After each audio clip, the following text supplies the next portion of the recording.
जोहार, आप सुन रहे हैं झारखंड रेडियो न्यूज पॉडकास्ट। आइए सुनते हैं आज दिन रविवार 28 नवंबर 2021 की पूरे झारखंड की बड़ी खबरों का हेडलाइंस। राज्य भर में बीजेपी का धरना, पंचायत चुनाव कराने और जेपीएससीपीटी परीक्षा रद्द करने की मांग। मुख्यमंत्री हेमंत सोरेन ने शहीद सोबरन सोरेन को 64वें शहादत दिवस पर किया नमन। लुकैयाटान स्थित शहीद स्थल पर माल्यार्पण कर श्रद्धांजलि दी।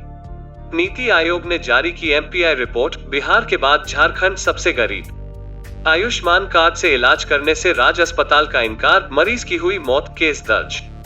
कोरोना के नए वेरिएंट ओमिक्रॉन से टेंशन, डब्ल्यूटीओ ने रद्द की कॉन्फ्रेंस, भारत में भी जोखिम वाले देशों की फ्लाइट्स पर रोक की मांग। डीपीएस बोकारो के 11वीं के छात्र ने की खुदकुशी, सुसाइड नोट बरामद, जांच में जुटी पुलिस। रामगढ़ में आउटसोर्सिंग कंपनी के दफ्तर पर गोलियों की तड़तड़ाहट व बमबारी, बाल बचे अधिकारी, 6 कर्मी घायल। झारखंड में आवास योजना की प्रगति पर केंद्रीय सचिव ने जताई नाराजगी। 7वीं जेपीएससी प्रारंभिक परीक्षा का परिणाम रद्द करने के लिए हाईकोर्ट में याचिका दायर। बेटा होने का लोभ देकर धर्मांतरण कराने आए थे 6 लोग, ग्रामीणों ने बंधक बनाकर पुलिस के हवाले किया।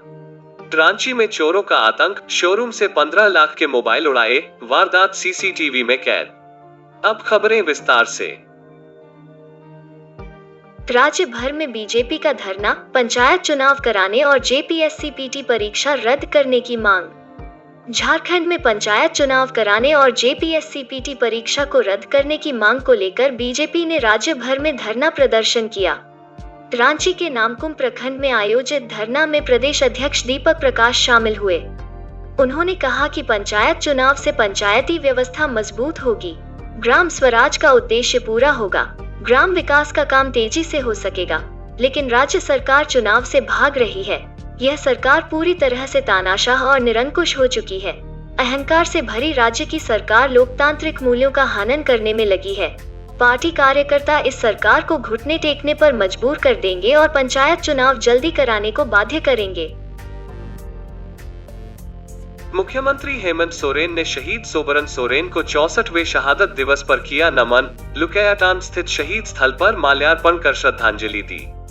रामगढ़ जिले के गोला प्रखंड के बारलंगा लुकैयाटान में शनिवार को मुख्यमंत्री हेमंत सोरेन के दादाजी एवं दिशोम गुरु सह सांसद शिबू सोरेन के पिता शहीद सोबरन सोरेन का शहादत दिवस मनाया गया।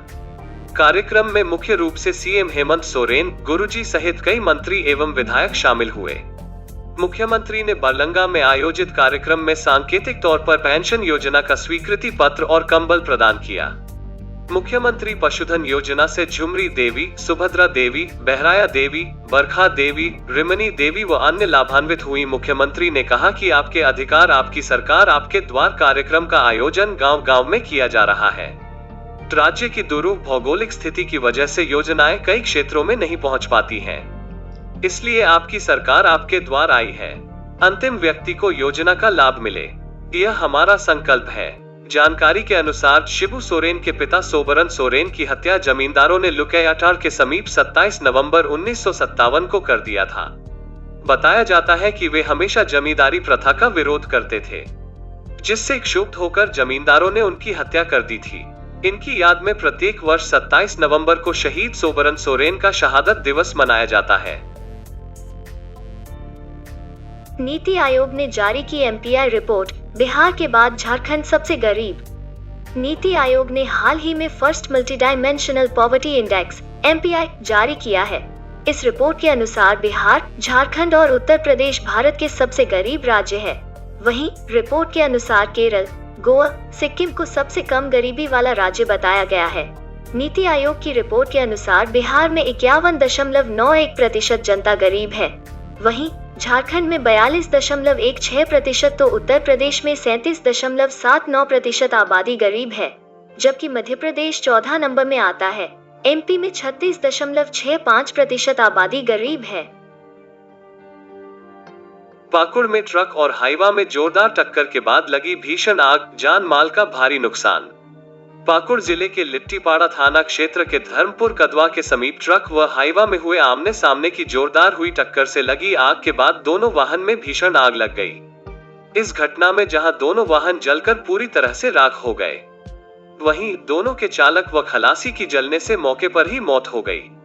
आशंका जताई जा रहा है कि घने कोहरे के कारण दोनों वाहन के चालक को आगे कुछ भी समझ नहीं आया होगा और दोनों के बीच भीषण टक्कर हो गई। इधर घटना की जानकारी मिलते ही लिट्टीपाड़ा थाना प्रभारी अभिषेक राय सदल बल के साथ मौके पर पहुंचकर स्थिति का जायजा लिया। थाना प्रभारी की सूचना पर मौके पर पहुंचे अग्निशमन वाहन ने आग को घंटों मेहनत के बाद बुझाया। आयुष्मान कार्ड से इलाज करने से राज अस्पताल का इनकार, मरीज की हुई मौत, केस दर्ज।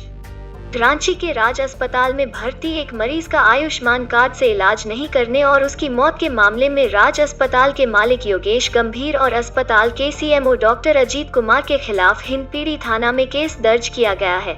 झारखंड राज्य मानवाधिकार आयोग के आदेश के बाद आयोग के अवर सचिव सुनील कुमार झा की लिखित शिकायत पर केस दर्ज किया गया है। झारखंड राज्य मानवाधिकार आयोग से पूजा देवी ने शिकायत की थी कि उसके पति को राज अस्पताल में 29 मार्च 2019 को भर्ती कराया गया था। उनकी एमआरआई जांच भी हुई थी, लेकिन इलाज के दौरान हार्ट अटैक से उनका स्वास्थ्य और खराब होता चला गया। इस वजह से पूजा देवी को इलाज के लिए 1.50 लाख रुपए जमा कराने को कहा गया, लेकिन महिला रुपए जमा करने में असमर्थ थी। पूजा ने अस्पताल प्रबंधन को बताया कि उसके पास आयुष्मान कार्ड है, लेकिन अस्पताल प्रबंधन ने कार्ड लेने से इनकार कर दिया और इलाज के अभाव में उसके पति की मौत हो गई। कोरोना के नए वेरिएंट ओमिक्रॉन से टेंशन, डब्ल्यूटीओ ने रद्द की कॉन्फ्रेंस, भारत में भी जोखिम वाले देशों की फ्लाइट्स पर रोक की मांग। विश्व स्वास्थ्य संगठन WHO ने कोरोना के नए वेरिएंट को ओमिक्रॉन नाम दिया है। ओमिक्रॉन ने दुनिया को टेंशन दे दी है। कोरोना वायरस के नए वेरिएंट की दहशत दुनिया भर में देखने को मिल रही है। सरकारें सतर्कता बरत रही हैं। भारत ने भी सतर्कता बरतते हुए ब्रिटेन, दक्षिण Africa, Brazil, Bangladesh, Mauritius, Botswana, Zimbabwe, New Zealand, Singapore, Hong Kong और इजराइल को जोखिम वाले देशों की सूची में रखा है। इन देशों से भारत आ रहे यात्रियों की दिल्ली एयरपोर्ट पर जांच कराई जा रही है। खबर है कि कोरोना के इस नए वेरिएंट का असर विश्व व्यापार संगठन WTO की मिनिस्ट्रियल कॉन्फ्रेंस पर भी पड़ा है। WTO ने ओमिक्रॉन को लेकर मिनिस्ट्रियल कॉन्फ्रेंस रद्द करने की घोषणा की है। WTO की ओर से कहा गया है कि कोरोना के कारण गंभीर हालात को देखते हुए ये कॉन्फ्रेंस टालने का निर्णय लिया गया है। गौरतलब है कि कोरोना के नए वेरिएंट के कारण बने हालात में कई देशों ने सख्त यात्रा प्रतिबंध लागू कर दिए हैं। अमेरिका के साथ ही यूरोपीय देशों ने भी दक्षिण अफ्रीका से आने वाली फ्लाइट्स पर रोक लगा दिया है। DPS बोकारो के 11वीं के छात्र ने की खुदकुशी, सुसाइड नोट बरामद, जांच में जुटी पुलिस। झारखंड के बोकारो जिले में DPS के 11वीं के छात्र अक्षय पांडे ने पंखे के सहारे फंदे से लटककर आत्महत्या कर ली है। उसके कमरे से सुसाइड नोट बरामद किया गया है। इसमें उसने मम्मी पापा ने माफी मांगी है और लिखा है कि मैं आपकी उम्मीदों पर खरा नहीं उतर पाया, मुझे माफ करें। इसकी जानकारी परिजनों को दे दी गई है। पुलिस मामले की जांच कर रही है। बोकारो के सेक्टर 4D आवास संख्या 1074 के आउट हाउस में DPS के 11वीं के छात्र अक्षय पांडे ने फंदे से लटककर आत्महत्या कर ली। रामगढ़ में आउटसोर्सिंग कंपनी के दफ्तर पर गोलियों की तड़तड़ाहट व बमबारी, बाल बाल बचे अधिकारी, 6 कर्मी घायल। झारखंड के रामगढ़ जिले के घाटों स्थित Tata Steel West Bokaro division के सेकेंडरी प्रोडक्ट के कोल मार्केटिंग प्रबंधन में लगी 4 आउटसोर्सिंग कंपनियों के कार्यालय, ग्राहक सहयोग केंद्र में अमन श्रीवास्तव गिरोह के अपराधियों ने गोलीबारी की। अपराधियों द्वारा कार्यालय में करीब 1 दर्जन बम ब्लास्ट किए गए तथा आधा दर्जन से ज्यादा गोलियां दागी गईं। घटना को अंजाम देने के बाद अपराधी मौके पर एक हस्तलिखित पर्ची छोड़कर फरार हो गए। इस घटना में ड्यूटी पर तैनात सिक्योरिटी का एक जवान सहित कंपनी के 6 कर्मचारी घायल हुए हैं। सभी घायलों का इलाज स्थानीय Tata Central Hospital West Bokaro में चल रहा है। इधर घटना की सूचना मिलने के बाद पुलिस मामले की छानबीन में जुटी है।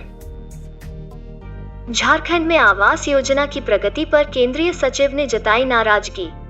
वित्तीय वर्ष 2016 से 21 के बीच जो आवास स्वीकृत नहीं हुए हैं उन्हें हर हाल में दिसंबर 2021 तक स्वीकृत किया जाए। वैसे लाभुक जो अस्थायी रूप से विगत 1 वर्ष से पलायन कर गए हैं, ऐसे लाभुकों को सूची से हटाएं। यह निर्देश शनिवार को केंद्रीय ग्रामीण विकास सचिव NN सिन्हा ने रांची में वीडियो कॉन्फ्रेंसिंग के जरिए राज्य के सभी DC और ग्रामीण विकास अधिकारियों के साथ समीक्षा बैठक में दिया। उन्होंने सभी अधिकारियों से कहा कि सभी आवास को वर्तमान वित्तीय वर्ष में ही पूर्ण किया जाए। मनरेगा योजना की तारीफ करते हुए कहा कि इसका काम बेहतर हो रहा है। सभी डीसी प्रधानमंत्री आवास योजना के भी क्रियान्वयन में तेजी लाएं। 7वीं जेपीएससी प्रारंभिक परीक्षा का परिणाम रद्द करने के लिए हाईकोर्ट में याचिका दायर। 7वीं जेपीएससी की प्रारंभिक परीक्षा का परिणाम रद्द करने के लिए हाईकोर्ट में याचिका दायर की गई है। याचिका में प्रारंभिक परीक्षा में मॉडल उत्तर गलत होने का दावा किया गया है। याचिका में प्रार्थी की ओर से कहा गया है कि कुल 8 प्रश्नों के मॉडल उत्तर गलत है, इसलिए प्रारंभिक परीक्षा का परिणाम निरस्त किया जाए। याचिका में मुख्य परीक्षा के लिए भरे जा रहे फॉर्म पर रोक लगाने का आग्रह किया गया है। पीटी परीक्षा में शामिल उम्मीदवार शेखर सुमन ने याचिका दायर की है। याचिकाकर्ता के अधिवक्ता राजेश कुमार ने बताया कि जेपीएससी ने प्रारंभिक परीक्षा में शामिल अभ्यर्थियों से आपत्ति भी मांगी गई थी। प्रार्थी शेखर सुमन की ओर से पेपर 1 के 6 और पेपर 2 के 2 मॉडल उत्तर को गलत बताते हुए संबंधित दस्तावेज भी जेपीएससी को दिया गया, लेकिन जेपीएससी की ओर से संशोधित परिणाम में सुधार नहीं किया गया, इसलिए परिणाम को निरस्त करना चाहिए।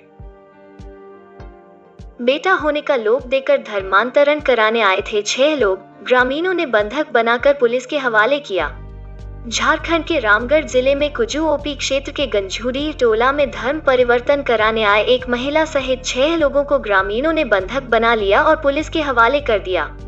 ग्रामीणों का आरोप है कि सुगिया से आए ये लोगों ओरला के एक आदिवासी परिवार को नौकरी और पैसे का प्रलोभन देकर धर्म परिवर्तन कराने की कोशिश कर रहे थे। पुलिस घटना की जांच में जुट गई है। पुलिस गिरफ्तार आरोपियों से कुजू ओपी में पूछताछ कर रही है। ग्रामीणों के मुताबिक गंझूरी टोला निवासी कर्मा करमाली की 4 पुत्रियां हैं। पुत्र की प्राप्ति के लिए यह परिवार ईसाई धर्म अपनाने को तैयार हुआ। दरअसल इन्हें इस बात का प्रलोभन दिया गया कि धर्म परिवर्तन करने पर उनको पुत्र हो जाएगा। इस बात की भनक ग्रामीणों को लग गई। ग्रामीण कर्मा करमाली के घर पहुंचे तो वहां का नजारा देखकर स्तब्ध रह गए। वहां धर्म परिवर्तन की तैयारी चल रही थी। रांची में चोरों का आतंक, शोरूम से 15 लाख के मोबाइल उड़ाए, वारदात सीसीटीवी में कैद। रांची के लोअर बाजार थाना क्षेत्र के कांटा टोली स्थित मोबाइल दुकान को चोरों ने निशाना बनाया। चोरों ने शोरूम में रखे तमाम कीमती मोबाइल पर हाथ साफ किया।